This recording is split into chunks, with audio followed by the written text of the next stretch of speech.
There's a lot of chanting on this project. Yeah. That's one thing that I asked some people who I know listen to more country than I do, and I asked them, "Have you heard the Shaboozey album? What do you think?" And someone said to me, "I haven't listened to it yet, but I bet there's a lot of chanting." And I said, "Well, you got that right."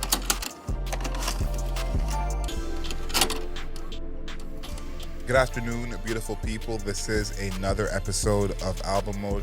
We review a new album every single week. We look at the lyrics, the production, the overall aesthetic of the album, and how the album fits into the context of that artist's career. For all my beautiful people watching on YouTube, thank you for joining us. Make sure you like this video, share it with your friends, and of course, leave us a comment. My name is Adriel Smiley, aka AdrielSmiley.com, aka Adriel Smiley Official, aka The Godfather. And we are here with His Royal Highness, aka the Bunny, King Grant. What's happening, people? We're back. This time we're reviewing Shaboozey. Where I've been isn't where I'm going.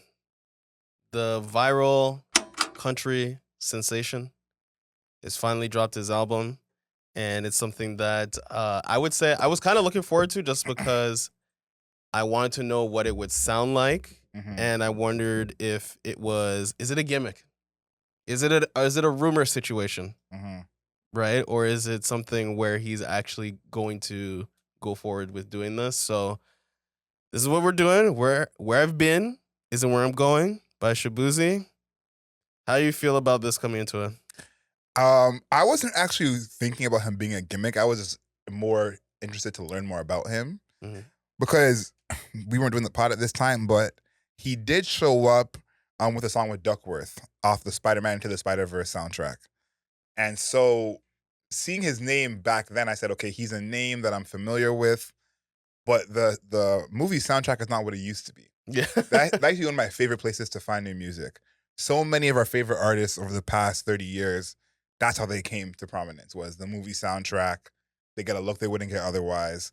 And this seemed like that was what it was for him with the Spider-Man soundtrack. Now, obviously, that wasn't his big ascension. But I was more interested to see what he was kind of past this song. Because this is his third studio album. He's not a brand new artist. It's almost basically a decade in the game at this point. So it's interesting to see kind of more about him because I feel like for a lot of people, Tipsy is the first song they ever heard from him. Yeah, which was it for me. I think that was the very first song that I heard by him. Maybe I've heard other songs in passing and just not noticed that it was him. I'll be honest with our listenership and viewership, not totally plugged into the country world. I've heard country albums, right? Country songs. But is this, we talked about home genres almost a year ago. It's not my home genre, even though I did grow up listening to country music because of my grandfather. Not in your algorithm, you'd say. Yeah, no. But yeah, so I was thinking that this was gonna be an interesting listen, no matter what, honestly.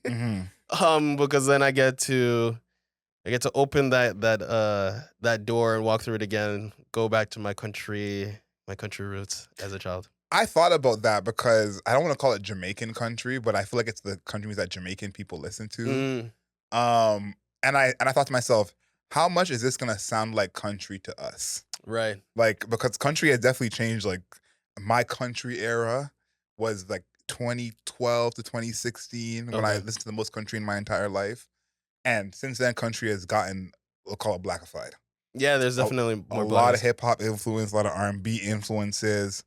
And so I thought to myself, how close to country is this gonna sound? And I think that's a good place to start because he talks about inspiration on this project. And three names he brought up, he just brought up bluegrass in general, which bluegrass as a genre was actually a genre I grew up with a lot. Not my home genre, but you'd be surprised how much bluegrass I heard growing up. And then he mentioned Zach Bryan and the Lumineers. And I think that those two are more of his sound than anything because I think lyrically, he's actually probably closer to hip hop than he is to country. He talks about lyrically, yeah. Yeah, go ahead. He called himself the modern cowboy. He makes music for the modern cowboy. And his lyrics are very carefree. Yep. Very much, I drink, I smoke, I have fun, I do what I want. And to me, that shows more of kind of the hip hop sensibilities in his music making. That's kind of like almost all of his lyrical content is I drink, I smoke, I have fun, I do what I want, live life to the fullest type of deal. Yeah, but I love that you said that because for me, and I've had this thought for a long time when it comes to hip hop and country, I'm like, it's the same music. It's just one uses a guitar more frequently than the other, and now that's not even really a thing anymore because hip hop music uses a ton of guitar. But they sing and rap about the same shit, singing about same cars or actually different cars, but we're singing about cars, drinking and alcohol or whatever. Yeah. And then partying to some extent, right? Those three things they're all mixed in there and making the same, it's a different soup, the same ingredients, basically. I think that's partially correct, but I talked to Saha the Prince about this because he brought up country as a genre he was studying. And I think that there's a part of country that hip hop doesn't have as yet of like being very direct and intentional in the songwriting. True. And the example he gave was like in country, you'll hear a whole song about someone's favorite horse.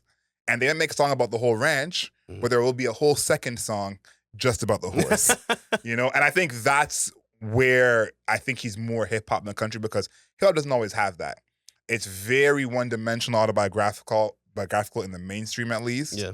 And there's less songs about, let me make a whole song about this ride to school that happened, or a whole song about me getting jumped. Those songs kind of stand out in our eyes more. And he doesn't have any of that on here. It's mostly all of the let's have fun, let's get crazy. Yeah. And so the first set of lyrics I have, or most of the lyrics I have, is from the first track, Horses and Hellcats. Oh, this is probably my favorite song. Yeah, this is one of a lot of people's favorite song on here.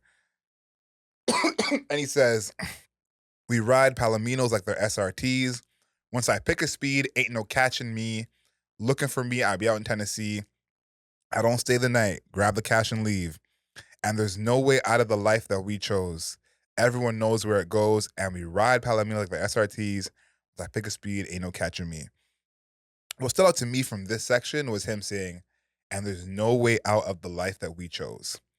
Now, someone else saying this, that could mean a different life. And so I said, Mr. Shaboozey, what do you mean by the life we chose? This is where I went into a deep dive, watching a bunch of his interviews, reading some articles about him. And you went in deep? I did. I was interested. I wanted to know more about him. Okay. I didn't want to assume what he means by the life we chose. Okay. I said, let me actually see what he actually means by that. And this stood out to me because he means this, carefree lifestyle, this do what I want, drink, smoke, have fun. That's what he means by the life we chose. And I think that there's definitely some subgenres that kind of embody that when they say the life we chose. But I think when we hear the life we chose, we assume the street life. Yeah. And I think that him using kind of that vernacular to not talk about the street life, farm life, ranch life, I think that's like a key thing here because I think he has some of these hip hop tropes that he's bringing into country music. And I do think that most people wouldn't use the phrase "the life we chose" to talk about like partying and getting money and having fun. I don't think that would be the phrasing most people would use. Yeah, maybe like a Lord, maybe. Maybe, but even she's in her own thing over here. So it's like that stood out to me because I said like that to a certain audience sounds like something else. Yeah, that's true. But I think to his audience, which I'm not even sure who his audience is, to be honest. Yeah, I've been thinking about that as well, like through listening to this album because I was listening to, I think it was Vegas or Drink Don't Need No Mix, one of my favorite tracks. And that one is, I think, the closest to what you're talking about of this crossover between hip hop and country music, where the guitar is, I guess, like sparse, but like pretty much everything else, like it's being rapped, right? Like he's rapping his lyrics in the hook where he goes, he's like, drink don't need no mix, right? And then he has this whole elongated chorus. But it's not sung. It's rapped. And then he has Big X the Plug on, who is also rapping. Yes, sir. So I think that there is like a little bit of like a line. I'm trying to figure out who he's making music for because it kind of reminds me of Lil Nas X where he dropped Old Town Road. And like Old Town Road, the people that were listening to Old Town Road often lived in a city, right? But it was speaking to a demo that lived outside on a farm. I think happy you brought up Lil Nas X because he's someone I think of a lot now because there was a good 3 weeks when it was like they're not putting him on the country charts. Yeah? And thinking back to Old Town Road, even Old Town Road is a hip hop song. And It's both. Sure, but he's been a rapper ever since. But I don't know. Here's the thing. Okay, don't I got the axe to grind today because I think that this exclusion of like hip hop and country is like such a weird dichotomy because like there's been so many artists like Nelly, right, Lil Nas X that we just talked about, Shaboozey that's happening right now, where the crossover is okay. That's fine. Like that can exist. I don't know why we can't allow crossover between hip hop and country. I agree with you, but other genres of music. What I'm speaking to is more the imaging that happens with these crossovers. Is if I can get you to believe in the image of the crossover, you'll believe the sound of the crossover. Because I think if you hear Old Town Road sonically without any context, I don't think you're initially going to say this is a country song. It could be a hip hop song with a country influence, which we're allowed to do. You can mix those two together. But I think the imaging is what makes you think, oh, this is country or this is hip hop. And I think Shaboozey here, the imaging is mostly all country. Like that part is what I think makes us kind of question what genre it may or may not be. Because I think sonically, a lot of these songs, it's not really a question. You know, it feels like this is a country artist with a hip hop influence. Yeah. That's pretty clear. But I think the visage is almost all country. Yeah. And I feel like that plays a huge part in how people view where you stand in a genre, what you're symbolized as. And I think that he, to me, is a perfect example of it because I hearing this album, like this is an album that I feel like a hip hop fan could enjoy. Yeah. And I think lyrically it's like more up their alley than what they would expect. And so to see the success, I guess, of the imaging they've been doing with him and people thinking of him as like a strictly a country artist, seeing that work here is very interesting because I think of someone like Lil Nas X where it worked for 3 weeks, hasn't made a country song since. It worked for 3 weeks, but it was the biggest shit for literally the entire year. No, it's the most popular song of all time. Yeah. But I think that when you see him do that feature with Billy Ray Cyrus and now to push the song, has he worked a country artist since? And I think like that, again, the imaging of that made you believe, okay, this imaging, he's country. Yeah. Maybe he is or not. But I'm saying it's both. Like it's possible to be both. Black people exist in the South. No, it's possible to be both. But I think that for him, at least in that scenario, it's a hip hop song with a country flex, a country influence. It's like even though it's called Old Town Road. No, for sure. But sonically, it's a hip hop song with someone from the South. From the South that made a hip hop song. And so I think that the imaging holds so much weight in the music we listen to nowadays where we can't separate the two. For you. I'm saying for everyone. I think it's for you because I'm trying to. I knew it was a hip hop song. I knew he was a rapper. I think it is still both, and I think even this, like, Drink Don't Need No Mix, right? I think that the hook where it's like, Drink Don't Need No Mix. What the fuck is this? I'm trying to get faded, baby. This ain't gonna do shit. Drink Don't Need No Mix. I need more than this. I'm trying to get faded, baby. This ain't gonna do shit. This drink don't need no mix. Right? That is a hip hop hook, but you hear him singing it, right? And there's a country, like it's country. So that's what I'm saying. Like both. That's why I said at the beginning, I'm like, it's the same fucking ingredients, different soup. No, like it's the same shit. I don't think that it can't be true. I just don't think that applies to Lil Nas X. I think in this song, Don't Need No Mix, that's an example of the two coming together and creating their own subgenre of country hip hop, whatever you want to call it. I think in the case of Lil Nas X, that's not what was happening. And I think it's been borne out since that time. But my point to compare the two is I think the imagery decides how people feel about a certain artist. Because I don't think that, like, I'm watching Lil Nas X wasn't claimed by hip hop to begin with. When a hip hop song is basically the biggest song of all time. So hip hop should be claiming him, but the imagery was that he's not of hip hop. And then as time went on, the imagery changed. But I think in Shaboozey, it's the other way around where it's like he's kind of leaning towards hip hop, of course, with the single, which we're going to talk about. Yeah. And, some of the press he's been doing. But all of his imagery is more of, I'm of country. Yeah. Country is where I live. That's my home genre. I just happen to be black. How much do you think it's helping that Beyoncé also released her country album this year?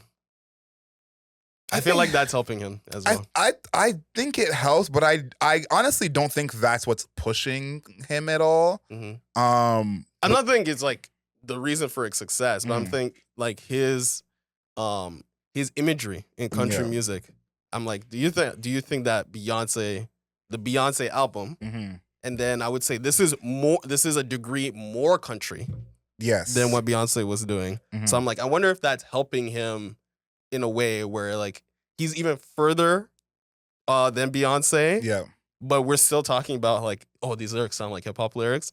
Where I'm like, maybe that's actually helping him in a way where it's like actually just because he tilted a little bit further. Yes. He has the guitar on the cover instead of American flag. We're like, oh, this guy's a country artist. Okay. Yeah, I think Beyonce definitely helped him out by putting out Cowboy Carter this year.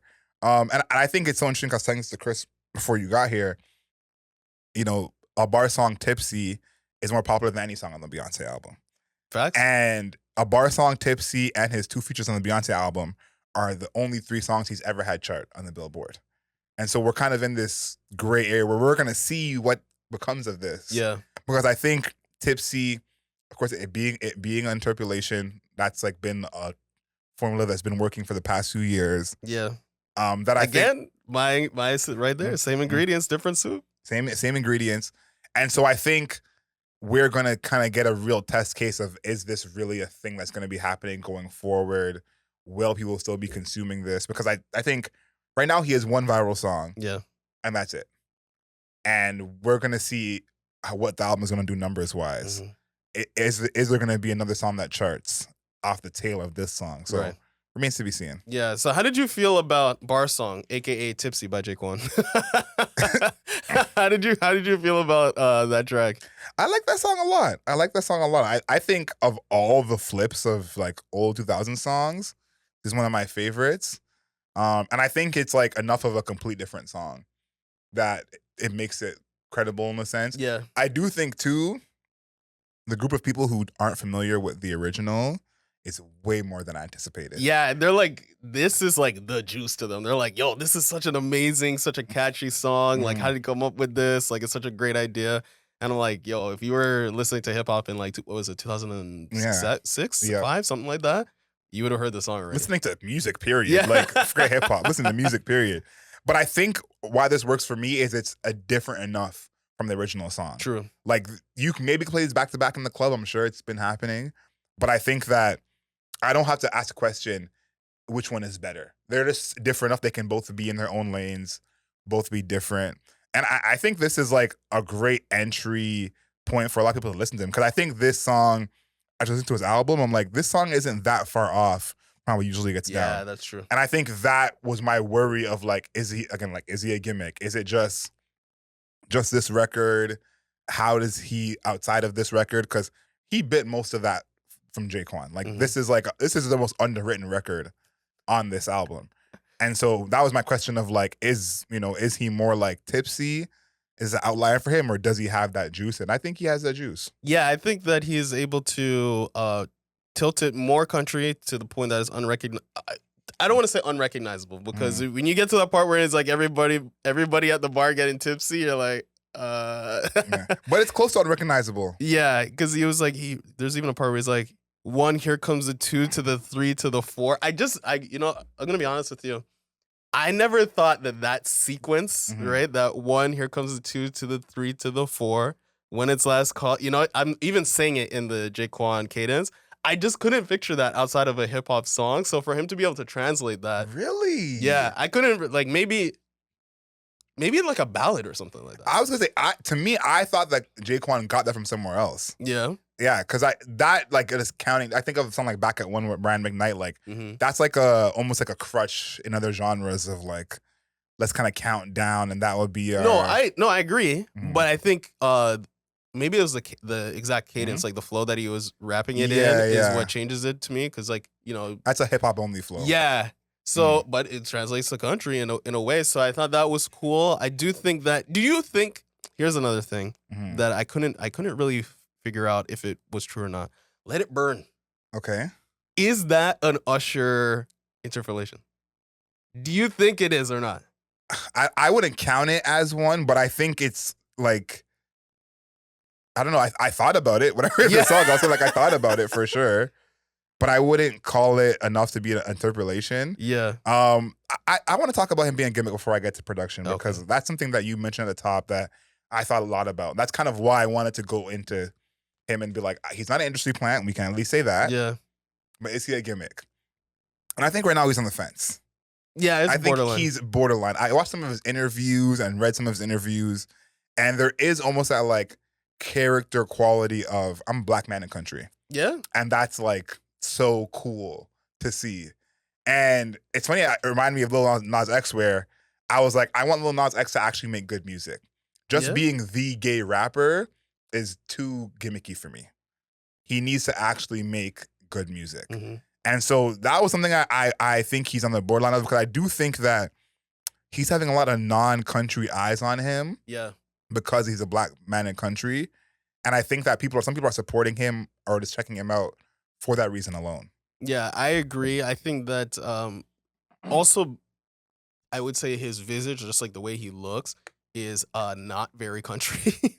He has basically I don't know if they're freeform. Yeah, freeform. Dreads or locks. And he wears like all black. And so it's like a scenario where he looks obscure to that crowd. I think that but he definitely stands out in a very good way. Like he's very like, he's very obviously him. And I think that he's kind of you kind of have to lean into that to a degree when you're an artist, especially when you're an artist who is not the predominant predominant ethnicity of the music that you're making. It actually helps to kind of like stick out. And there's also a historical element too. You can be a black man and making country music. You have 100%. You have historical claim to that. So I think that his appearance also kind of like it's kind of like the thing that is like dancing on the line, whether or not it's a gimmick or not, because you kind of have to give him the space to exist and do what he's doing, because all the other or most of the other country artists that are making music right now are white. Don't look like him. So even the way that he operates is going to seem alien to a lot of people, whether or not it's black people just like consuming music, right? They often, I would say often, do not listen to country music, and the people who listen to country music do not look like you. So it's always going to be like this oddball situation. His ability to navigate it, I think, is really good. I think he even mentions it in Finally Over, which is the last song, where he's like, looking for a reason to hold it all together. Will I spend my final days trying to chase $1? I can't sell my soul again for another viral moment. 1, 2, and then it goes, yeah, I'm good. I'm good if it's all over. I'm cool if it's all over. I'm cool if it's all over. Yeah, I'm glad if it's finally over. So there's even an element of him wanting to be outside of the hit song. I'm assuming that he made this song after the hit song. This would be very weird this would be very odd if he wrote this prior to that. So I think that he even understands like it's a moment, huge. I get it, but I kind of want to continue doing my music over here. You can follow along though. It's uncharted territory. I think about two things I mentioned on this podcast. Let's go back to Eminem 20 years ago, 25 years ago. Eminem wasn't the first white rap star. I know some it feels that way. Shout out to Beastie Boys. Beastie Boys, Vanilla Ice, and even people like MC Serch who were deeply involved in hip hop who were white. And so, yeah, he broke down the barriers in a whole different way, even more than the Beastie Boys did. But I think that this is something that is really uncharted territory that he's like embarking on. Now, he may be a moment, and this may be the last we ever hear of him. But I think that he's really entering a white space where they make black music. Yeah. And I think that is such a unique, I guess, we'll call it a dance to do, where it's like you have to lean into your blackness. And it's hard to do that in this space without it feeling a little gimmicky, I think. Yeah. So I want to give him that grace, because I do think it is a smidge. A smidge gimmicky, but I think what he's even doing in the first place, being in this arena as one of the few black stars, I think is a whole different ballgame, because like I said a couple weeks ago, we don't look at a genre like country as black music when it really is. Yeah. And I think that that's been so permeated that I don't even think the white people think of it as black music. So he's the outsider coming into He's this. the outsider coming in. Is like, remember me? He's like, remember me though. Do you remember? And I think that's a big part of it because I think that plays into how he makes his music. There's a lot of chanting on this project. Yeah. That's one thing. I asked some people who I know listen to more country than I do, and I asked them, "Have you heard the Shaboozey album? What do you think?" And someone said to me, "I haven't listened to it yet, but I bet there's a lot of chanting." And I said, "Well, you got that right." And one of the songs I like with the chanting is "Last of My Kind." Yeah, I like that song too. I think that there's a crescendo in his music that he's done a great job of, that I think actually kind of gives his music, when it's slower, more of an energy. Yeah. Because some of these songs are not fast-paced songs. Even a song like Tipsy is not a fast-paced song. Mm-hmm. But he does a great job of giving these songs that are actually a slower pace an energy where it's like, I can maybe listen to this in the gym or in the car. And Last of My Kind is one of those, like, the guitars at the end, I think, give that song like a different dynamic where, you know, the drums are done, all those huge sounds are gone, and then you get a one where the guitar can just do his thing. It's just him and the guitar, and calling guitar is maybe kind. It sounds like a banjo and a 12-string, but that banjo is banjoing at the end, and you kind of hear these sounds. Like, this is what makes it feel like more country, because you said it before. Country used to quote unquote own guitars when it came to country versus hip hop. Guitars are mainstream now, we'll call it. But the difference in this country sound is using things like the banjo, the fiddle, the 12-string guitar. Mm-hmm. Gunna's not using any of those things. Yeah. And so to hear that at the end of this is like, the song already felt country-ish, but that's the difference for the new listener who's not familiar with him to be like, nope, this is not hip hop. This is a complete different genre. So I like having those elements because it feels more authentic. And I think that actually matches his voice really well. Yeah, and I think, his voices, I mean, he's probably, I don't know, one of my favorite voices right now. He's probably next to Don Toliver in favorite voices. I think his voice fits country perfectly. Like, I can't even think of like a more perfect fit. And that's probably also what helps his music overall, distinguishing it from hip hop and country. Like, is just his voice alone tilts it more to hip hop, whereas we were talking about like Nelly or Lil Nas X, where they had more of, obviously Nelly definitely has a more of a rapper's voice, but I would say Lil Nas X was on the line, and I would say this is definitely more of a country like vocalization.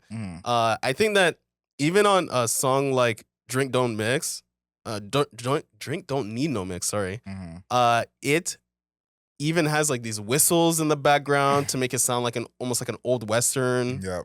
And there's multiple whistles, but they're all like recognizable in a Western way. And I think that even though that is the most hip hop song, I think, on the entire project, it still has these tendrils that pull it back, pull it back to the countryside, so it doesn't drift as far as it possibly could. So there's that, and I think that overall, I think the guitar work is country. I don't think there's anything special guitar-wise that is happening. And I don't know how special guitar work is going to get on country music, really. So I think that it was it's okay. The production otherwise is like, it's all right. I don't know. There wasn't anything that was like super, super stunning. I don't know when I heard it. Yeah, I think the production is not impressive in the same way. Like, I think of a song like Annabelle. I like that song a lot. You love those songs though. What does that mean? What does that mean? I love those songs. You love an Annabelle, you know? What does that mean? You love a slow, a very, very, well, it's not that slow, but you like it's one of the faster songs on the project. But I would say, how would I describe this? You like a good, almost like a good simplistic track. Right, like every once in a while, I feel like in every album that we review, there's one song that you're just like, strip it all back. Just give me a. I do love a simplistic song. Yeah, just give me a straight arrow, basically, in the quiver. And I think that's why I'm like, I actually knew that you would like that song. 100%. Annabelle to me feels like the most traditional of all the songs. Yeah, like the most basic, the basic chords, the basic tempo, even the drum pattern is like that came straight out of GarageBand. But I think that works, and I think these are the songs where his voice can do the work. Yeah, and for real. the person I really have been thinking about comparing him to through this project is Burna Boy. Like Burna Boy's voice in a lot of these songs, like the production is great, great energy, but this song is Burna Boy's voice that makes the song. And I think a song like Annabelle and even East of Massanutten, that's a place I've heard of before. Those two are songs that I think of where it's like, yeah, this is his voice making this work, because East of the Massanutten is really the slow down song of the entire project for me. That's the song where someone, if they're not a country fan, they're like, I'm out. Like, you lost me here. But I think these are the songs where his voice can really, really shine. Yeah. Like if he gets invited to the Grammys to perform, East of the Massanutten would be a song I see him performing. Right. To show people I'm different. Yeah. I'm not just a tipsy guy. So I like having those songs production wise on here, because I think, again, his voice is the star of this whole project to me. His voice, his cadence, his versatility vocally, and you don't need to get crazy with the production. I think that a lot of these songs are very full in a way that can be messy, and I think that they do a good job of being like, let's get it to whatever is the most full without it being too much. Yeah, because I watched a couple of videos of him making some of these songs and putting songs together. Maybe some people can't tell, but these songs have like 4 or 5 guitars on every single one of them. And it's made this be the electric guitar, a 12-string guitar, a regular guitar, an acoustic guitar. And they're blending all of these. And that can sound like a little too much at times. And they do a good job of making it kind of just enough. Yeah, I would say there is one time where it becomes, this is like a lyrical and also a production thing where it's too much. It's like in the middle of Let It Burn, there's, I think in that second verse where it just felt like he's just like saying, just like spouting so many words without it actually fitting within like in the like count. on beat at all. Yeah, seriously, like no, it was. No, say it. It wasn't on beat at all. It wasn't on beat. Like it was just completely spouting it out there, and I'm like, I felt like the song was breaking. No. When you were saying it, I was like, is the same part I heard of? Like, was he being nice about this? Like, it was completely off beat. Like, it's like when you get E40 on a feature, and you're like, are you hearing this? Yeah, I'm gonna get you the exact part here. It's like 2 minutes in, where he's like, at a bus stop, but ain't no bus coming. Pray to God, sir, please, can you please pull me out? But God said that the test ain't done yet, contemplating leaving all of this behind, but I'm begging you, don't give me up yet. See what I'm saying? All over the place. Life's a trip, but when it trip you lace up and go and run it up, fog out. Like it's just like a total jumble of words. That song was brutal. Or no, that song is like, the other parts are good. That section is brutal. And that was kind of like what you were talking about, where it just becomes like a jumble. Because you don't even hear the production in the background. No. It's kind of just him like speaking hurriedly. And I think that that's one of his issues. But I think that otherwise it sounded good. Like, and there's never a time where I was like, I need to turn this off. One thing that I wanted to mention, Noah Cyrus on My Fault. Yep. Do people just get Noah Cyrus because like they can't afford the Miley Cyrus feature or what? Like I don't get it, because they sound the exact same. Well, I know he's a big fan of Noah Cyrus. He mentioned her in a few interviews, so I think there's something there. But I like that song a lot. Yeah, I think it sounds solid. I think that's just like, you don't think she sounds better than Miley? I think she sounds better than Miley. I think they sound the same, but Miley Cyrus is more raspy. She has a raspier voice. I think she can sing better than Miley, to be honest. I think there's like, this is a song that Miley could sing. Yeah. But I think to me, she sings better than Miley for sure. Like, it's like pretty obvious. Oh. Yeah, I think. But to me, I feel like it's a different type of song you want from her than from Miley. I think if you have like a real ballad to sing and you got some real shit to say, I don't think you're calling Miley Cyrus. I think you can. You don't want to though.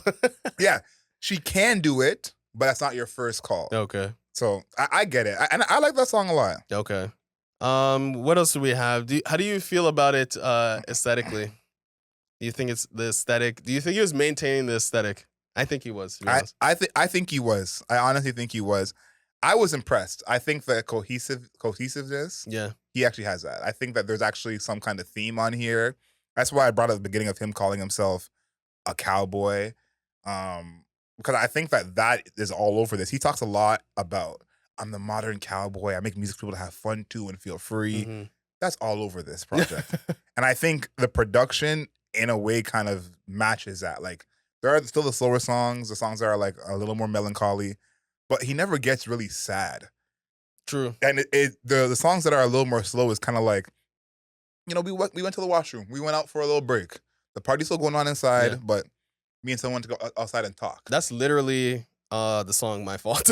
That's literally what that song's about. Yeah, so it's like, that to me is like he's keeping the energy while still showing some range. So to me, I thought he did good on that. Yeah, I think that the cohesion of the project is pretty solid. I think that it also helps that he's relying on only like a couple of instruments, not using that many instruments. So it allows you to maintain cohesion. It never feels like things get too high or too low. I think Tipsy is probably like the highest things get. And even that, country songs, unless you're doing something like Florida Georgia Line, country songs are not gonna get that hyper, not hype. And he said the Lumineers, who they get pretty hyper. I wouldn't call them country, but they get pretty hyper. So it's not getting all the way up there. I think that it was good. What was your favorite feature? I guess since we're in the space. No Cyrus. Cyrus. That's Okay. the obvious one. Wow, obvious. Yeah. Okay, I think that for me it was probably a Big X the Plug. Just because he's adding a new dimension that nobody else on the project could do. So I thought that was awesome. I thought the Paul Cawthon, sorry. Yeah, there you go. I thought he was oversinging it a little bit. Just a little bit on the oversing. I'll do a little bit too much. You know those videos on, it's not even TikTok, but even YouTube and Vine, that one dude where he has like his uncle is like really, really singing like the lyrics. Yep. And like trying to do these crazy runs and stuff like that. Yeah, going overboard. That's what I felt like Paul was trying to do, but it was kind of obvious to me. I'm like, don't need to do it. Don't need to do it. Before we talk about what this means for his career and the cover, I wanted to mention Horses and Hellcats because we kind of just got to the beginning, but didn't really go into it. One of my favorite songs, you said it's one of your favorite songs too. It reminded me of Post Malone. And when I heard that at the beginning, maybe my second or third listen, I said, okay, now let me listen to this whole album with the Post Malone ears on. Okay. And I was kind of like, there is a collaboration for them there. Oh, yeah, of course. Yeah, of course. Of course. He's mentioned in interviews, Shaboozey has, that he's going to be working with Chris Stapleton and Zach Bryan, and he has a lot of features coming. But I think that he's doing what Post Malone is trying to do. So we're going to put that out there. Yeah. Whatever comes next. I think Post Malone wishes he could have made this almost exact album. Yeah, I can agree with that. When I heard that, I said, this is like the difference in voice. Because I don't think Shaboozey is hitting these high notes in a crazy way. He's more of a baritone, a lower register singer. Yes. So I think that there's something there. Yeah, I think I never really considered the Post Malone graph going onto this album, but it totally makes a lot of sense. I think that'd be an interesting feature because Post Malone is definitely trying to go for higher notes, going for vibrato, stuff like that. And he's on Cowboy Carter too. Yeah, he's doing more vocal tricks than Shaboozey. So that would be an interesting combo. Okay, so how do you feel about what this does for his career? I think that this is good because for what happens with a lot of people when they release have a viral song is that they don't have the catalog to reinforce it, or when they finally drop their EP, album, mixtape, or whatever, it's not very good. And I would say that this is at least solid. Right? Yeah. At least. This is at least solid. So, you hear the viral and then you're like, oh, what is the rest of his music? You check out the rest of the songs. You're like, okay. We're talking about real artists doing real things, So I think that it's good for him just because it kind of gave him a floor.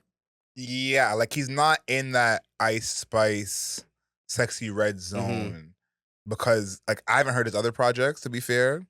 But if this is where most people are going to be entering to hear him for the first time, this is a good floor to have. Like, okay, he has other songs that I like, other flavors to what he does. So this is a plus for his career to me. I also think that's the awareness, people knowing that he has an album out. Like, Yeah, he did this pretty quickly. From when the song went viral to Mm. having a full body of work, it wasn't a long period of time, Yeah. which I think is really good. From the sounds of it, it seems like they had this already planned out. Because Vegas is another single he has, which that's what he's performing when he goes on Fallon and things like that. But song's been on the chart for 7 weeks. Yeah. Peaked at number 3. And this is a perfect time for him to put this album out. So I think this helps his career. Yeah. So we're entering the later stages. Is it a no skips though? Yeah, actually. Yeah. Yeah, I think it is a no skips. You could definitely play this from front to back. Like, there's not a song on here that I'm like, ew, turn that shit off. Yeah. Like, I agree. There's nothing on here like that. I agree. And it's short. Yeah, it is. It's what, 43 minutes? 37 minutes. So it's pretty short. It's only 12 songs. Mhm. So you can no interludes either. Yep. It's just he's just going straight for the music. And I think that is a big plus. Because again, you coming off a viral hit, you have something quick and juicy for the fans to jump into, I think is effective. I do think it's a no skips just because I don't know if we've been conditioned where like country music is kind of like it can always just rock in the background or what? We have been conditioned. Because it was like none of it is like offensively bad. I think maybe Let It Burn, that one section is like is a mess. Yeah. And I don't know if I'm like changing the song particularly. I'll make it through it. I'll make it through that part. Yeah. But so I would say Let It Burn is probably the closest to being like, okay, like we gotta stop this. So it's close to a no skips. Is it a vinyl cop though? I think I would cop this vinyl. Yeah. I think I would. I like the cover. Is it the cover? I was about to ask you, is it the cover? The cover helps. Yeah. But I think the album sonically is good enough. And also, I don't know his music well enough to know if he'll do this again. Like this is an actual background listen. It actually is a no skips, like we said. So to me, I think like my most recent vinyl I've been listening to a lot, Anderson .Paak, Malibu. Okay. And that's an album where it feels like we know a bunch of the songs from there that play often, but how much do we know the full album from front to back? And every couple of listens, I'm like, this is on here too, damn. I feel like this album could have a little bit of that. Like 5 years from now, you're like, oh, okay. Yeah. So I think this could be a vinyl cop for me. What about you? I don't think so, just because I think there's more like really engaging music that I want to listen on vinyl. I think the cover is great. I think we haven't talked too much about the cover. I think the cover is phenomenal. I think that, him sitting on the suitcases with the guitar kind of just like illustrates this idea of he's always on the road, cowboy's always on the move.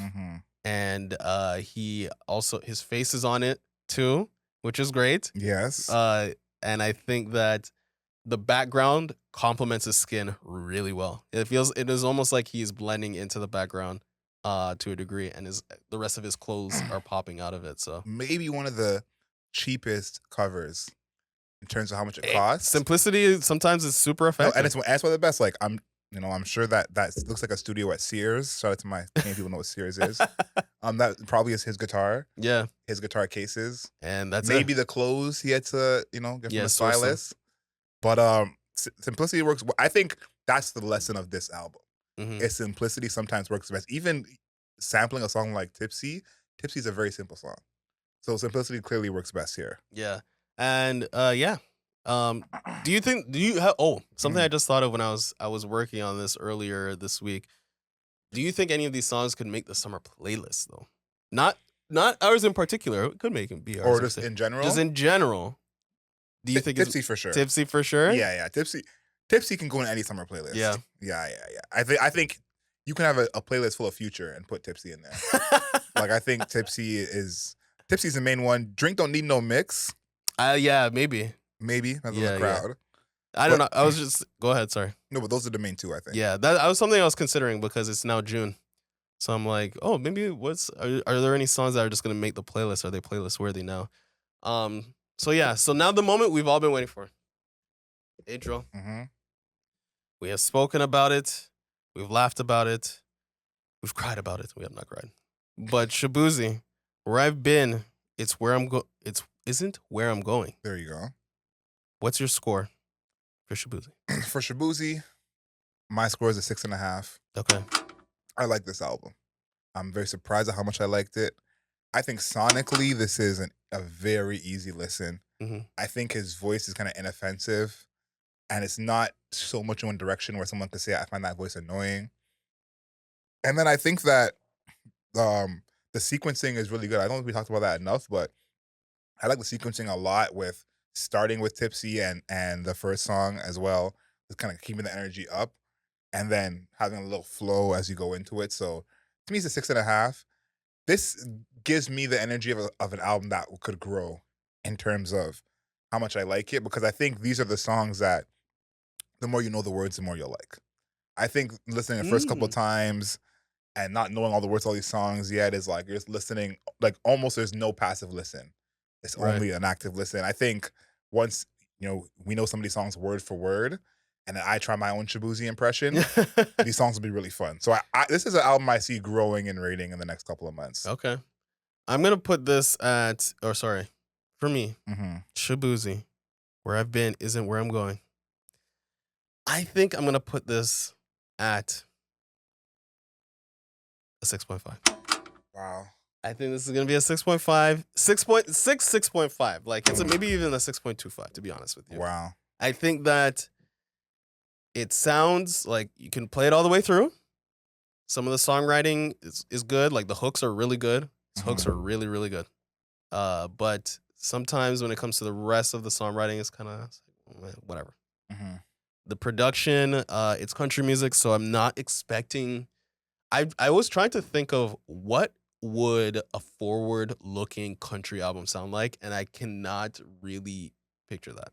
I think it's this. I think where we're at now is forward. Like, I guess it's like a hip-hop, more hip-hop country is like forward-looking. Yeah, like this is like the new age country to me, because if someone is in their 40s and 50s and listening to country, maybe they don't want to hear. They're like, "What is this nonsense?" Right. What are these hi-hats? is that an 808 with a banjo?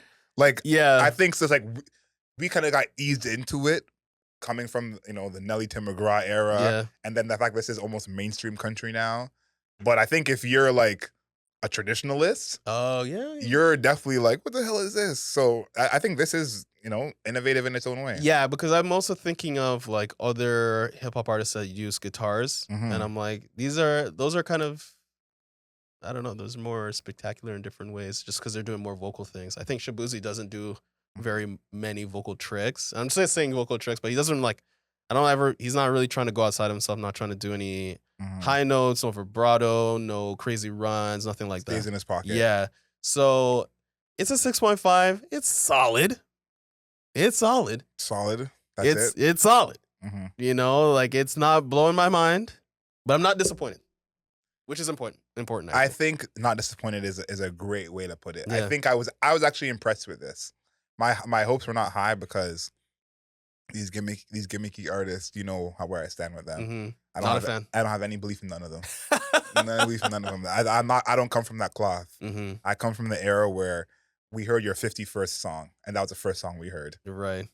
So you did not believe in Pink Panthers when she first came out. No, and I'm happy for her. I'm happy for her. She still can't make a project more than 30 minutes. That's her. That's fine though. No, for sure. But she at least made more than one good song. So yeah, happy for her. But I did not have high hopes for this. So to see that this album is really good. Okay. I think that it really shows something, because all y'all internet folk, when y'all like something, that means nothing to me. That doesn't mean it's good. That don't mean that's like y'all don't know nothing. So this being popular on the internet almost made me like it less. Oh wow! And I said, internet likes this? Oh, it's probably trash. Wow, how are you becoming a Luddite in real time? The internet has proven that I'm right. I think I have plenty of evidence that I'm right on this one. I'm on the right side of history, okay? This guy was not believing in Soulja Boy, was not believing in... Soulja Boy is crazy. Not believing in Pink Panthers. Don't bring Soulja Boy into this, okay? We're too far, okay? Don't bring Soulja Boy into this. But any SoundCloud rapper didn't believe in it. Didn't believe in it. No, not all y'all, but... Luna Lee didn't believe in her either. No, we're going too far now. We're going too far. Once you brought Luna Lee and Soulja Boy into this... yeah. they were hot on the internet. That's how they showed up. No, Same for with the sure. But Panthers. they were also hot in real life. Yeah. At least Soulja Boy was. You know, I haven't heard the song out, Tipsy, yet. Me neither. So I can't speak to that, but I'm sure there's somewhere where it plays out. Yeah. Not where I'm Probably at. not. The people do not look like us where it's playing, I think. You don't say. Yeah. You don't say. But yeah, thank you everybody for tuning into Album Mode. We're doing this every single week, basically. We're reviewing an album every single week. I want to thank everybody for tuning in. Make sure you follow us on all the social medias. Instagram at Album Mode Pod, TikTok at Album Mode Pod, even on Twitter at Album Mode Pod. Yep. And then on YouTube, obviously, Album Mode. We're just at Album Mode. And I want to thank everybody for tuning in, for listening, for watching. And Adriel, make sure you like, comment, and subscribe this video. I almost forgot about that. Make sure you do that. And make sure you rate this 5 stars, not a single star less. If you're listening to it, wherever you're listening to it. Whatever audio platform you're listening to it, 5 stars, thumbs up. Love to hear it. Leave a comment too. Whichever way you can leave a comment too. I am talking to you in the comments. I was talking to somebody in the comments this afternoon after they left a comment that was, let's say, spirited. A spirited comment. And then they edited the spiritedness away. And I'm like, I saw you. That's kind of weak. Whoever you are, yeah, that's some weak shit. I saw you, and I have the screen munch to really prove it. Let's just use the word screenshot. I don't think you need to do that. I don't think you need to do that. We're not gonna call it a screen munch. I don't think we need to do that. So yeah, thank you everybody for tuning in. And Adriel, make sure you know yourself and know your worth. Later days.